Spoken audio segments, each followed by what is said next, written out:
I am so happy. I am happy beyond belief. I am so excited. I'm jumping up and down.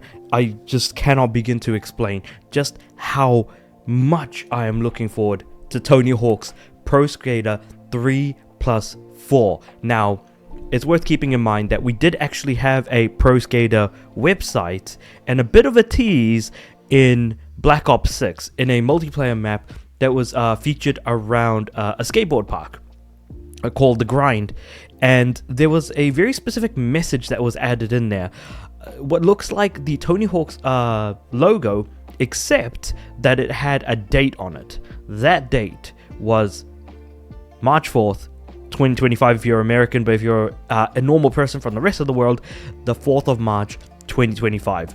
And sure enough, there was a website that also had a massive timer.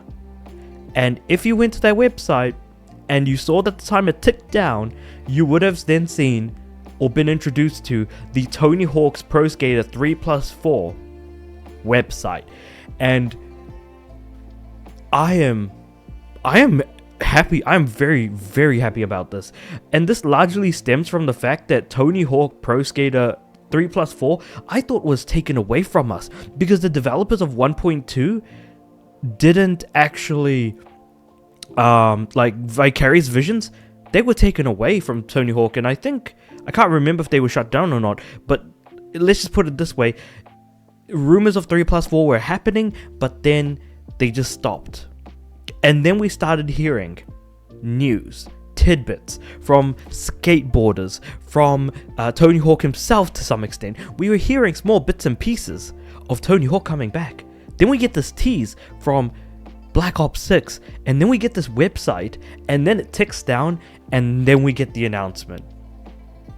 It'll probably surprise absolutely nobody that I did in fact pre-order the most expensive edition of the game. So just to kind of give you guys a bit of a layup, the game costs 50 USD for the standard edition, with a digital deluxe edition that gives you some extra 3 days extra of playtime, and that I think is about 70 or 80 bucks USD. I can't remember exactly, but it's not all that expensive. In fact, the game is not even being priced at a full retail price, which makes me extremely happy. But then wait, isn't there another edition that's on top of it? Yes, there is. So we have not only the standard edition at $50, not only do we have the digital deluxe edition, we also have, and I think I'll just show at the end of this trailer here. So digital deluxe edition gets you the Doom Skater, the Revenant Skater, so we've got a Doom crossover, bonus Doom in-game music, which absolutely feels like it would work in a Tony Hawk game. It sounds absolutely stupid, but it absolutely feels like it would work. We've also got the hoverboard as a skate deck, in addition to different designs of the skate deck, featuring the Doom Slayer, featuring the I don't know what this symbol is supposed to be, but yeah. And then we've also got skater apparel as well. But the most expensive edition of the game, the most expensive pre-order edition that you can get, is actually not all that expensive. In fact, this actually comes to, I think, about 130 USD or something along those lines. But in my local country, it is $250, and I am so very, very happy to have pre-ordered this game. I have pre-ordered this collector's edition, and I am so excited. And you might think, okay, Tony Hawk 3+4, it's just Tony Hawk 1+2 all over again, except with additional tracks, additional playable skaters and things like that. But then I'm going to stop you right there and just completely derail the conversation, because the thing is that Tony Hawk has been in an incredibly rough patch for the last 10 years. And what has brought back the muse, what has brought back the excitement for Tony Hawk's Pro Skater was 1+2. Because there's one thing that Tony Hawk games have failed in doing the longest period of time, if I'm being completely honest, is the fact that Tony Hawk games didn't actually feel all that good that came out in the last 10 years. When we got 1+2, that was the best feeling you could get from playing a Tony Hawk game. Like, pretty much Tony Hawk games need to feel a very specific way. The controls need to feel tight. You need to feel like you're in control of the skater and the board. And Tony Hawk's 1+2 did exactly that. Because Tony Hawk HD, which came out in 2012, that's 13 years ago, was an attempt to try and bring back Tony Hawk 1 and 2 locations. But the thing is that when Robomodo made that game, it felt absolutely god-awful. Then we get some absolute stinkers like Tony Hawk's Pro Skater 5, for example.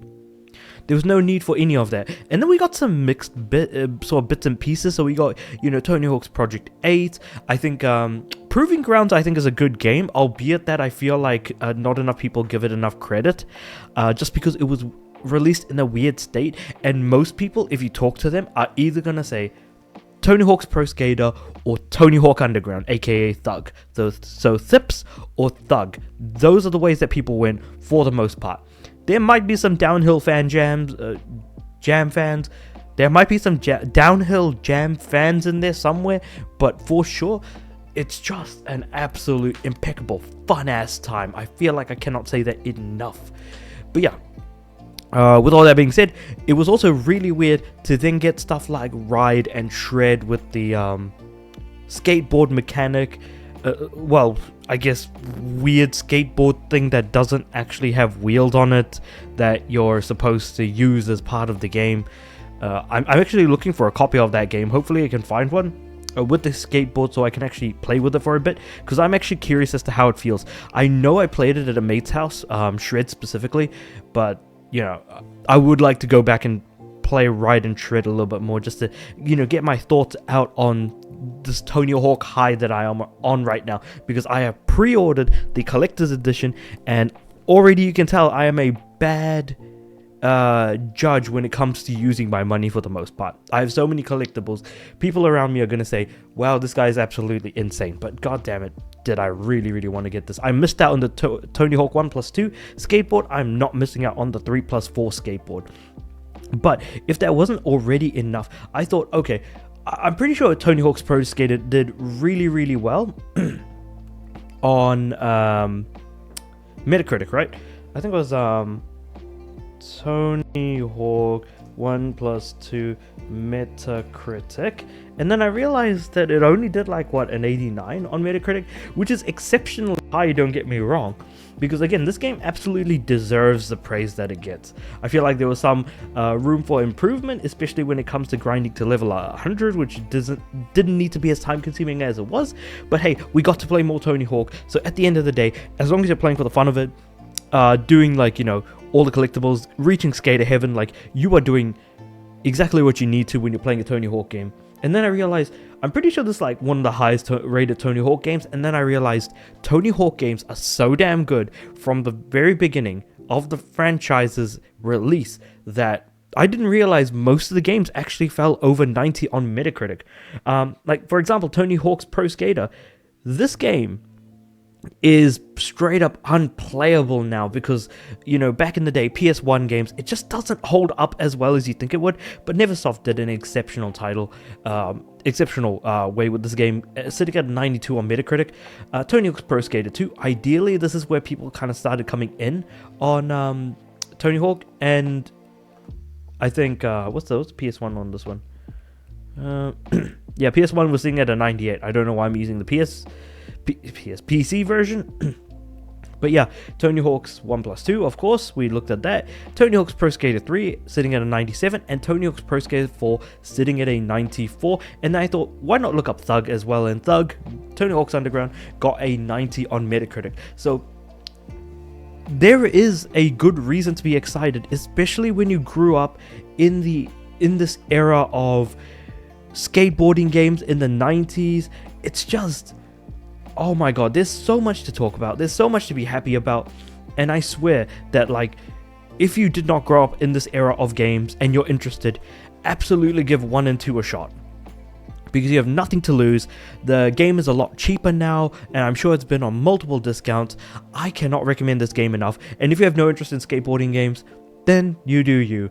But basically, the way in which 3 and 4 was presented to us in this trailer was exceptionally well done, because it shows off not just the various skate parks that are going to be available from the original game, but also a new skate park, and also comparing, you know, skaters from the previous game to the original. Well, I say previous, but the thing is that these games came out like 20 years ago, man. Wait, when did 3 and 4 come out? Pretty sure it was like, yeah, 2000. No, that's Doug. 2002, 2001. There you go. 2002 and 2001. So it's been nearly 25 years for both of these games to come out. So look forward to it. Be excited, be happy. I think if there's any reason to be happy and excited, I genuinely do want it to be this game.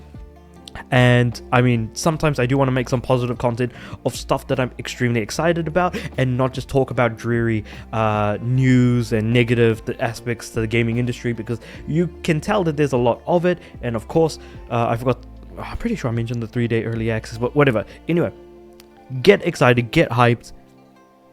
Tonty Hawk's Pro Skater 3+4 is coming this year, dated, crap, where's the date? 11th of July 2025. I am so happy. Anyway. Oh, and also Iron Galaxy is doing this game rather than Vicarious. So hopefully, the feeling will be there and the quality will be there. But with all that being said, however, let me know what you guys think about all of this in the comments below. Like the video if you liked it, subscribe to the channel. I'm aiming for 500 subs by the end of the year. And with all that being said, I do upload every day, so I'll see you guys tomorrow.